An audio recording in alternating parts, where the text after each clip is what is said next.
Marasenna. Imponent 2. Carefully, the people of the distributary grew in number. Joyously and constantly they grew in quality.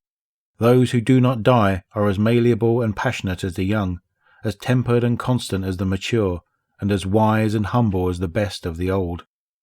But as ever, the awoken were troubled by death.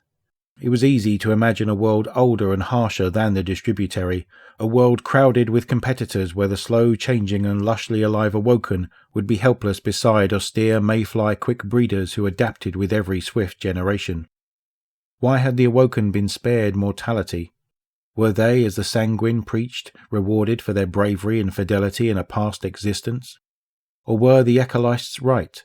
Could all the gifts of the distributary, all the milk-bright stars above, all the years of awoken life, be a form of cowardice? Was there an unfought battle down in the centre of the awoken soul, a duty yet to be discharged? Queen Ngaia Pin restored the monarchy to prominence over the Jensam scribes. This she accomplished after a fateful visit, upon the day of the summer solstice, by a hooded and masked woman who some whispered was Mara Sov, and others the long-vanished Diasarim. For 99 years, a rhetorical figure meaning a long time, the Queen had been an authority only in the arts and matters spiritual. However, Queen Ngaia Pin declared she was now an avowed Ecolist, and that the Queen would lead the quest to identify whatever debt the awoken owed the cosmos.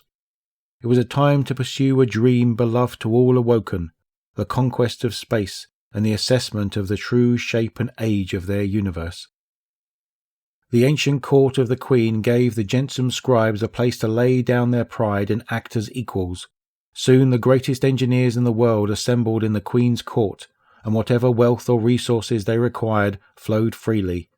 Great cataracts of men and women spilled around the palace, screaming of ramjets and apoapses deep into the night, then awakening to pots of thick black coffee to mumble about metric tensors and cosmic microwave anisotropy.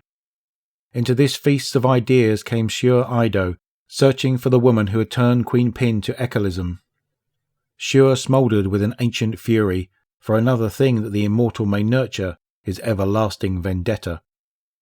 Shur Ido deduced who among the Queen's court must be a disguised Mara Sov. She followed the hooded figure to her laboratory and watched Mara go to work soldering a makeshift bolometer to search for signs of primordial gravity waves. Shur Ido's fury and grief whetted themselves against Mara's thoughtless grace and ancient beauty, until at last her heart unseamed itself and spilled its hot blood in a shout. "Mara Sov!" she cried, throwing down her Maltec matter laser between them. "I cannot live while you live, and I cannot bear to kill you. I challenge you to a duel to the agony. I will fight your most beloved companion to the death, and leave you forever maimed, or else die in the attempt."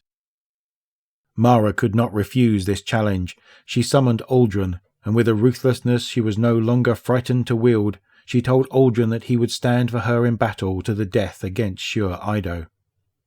"We cannot put all this upon a single fight," Aldrin said to the ancient vendetta-bearer. "Too much will be left to chance. Such an old grudge deserves to be tested well. I propose we fight with blade, with rifle, and with fifth-generation air superiority fighters." Shur Ido accepted these terms.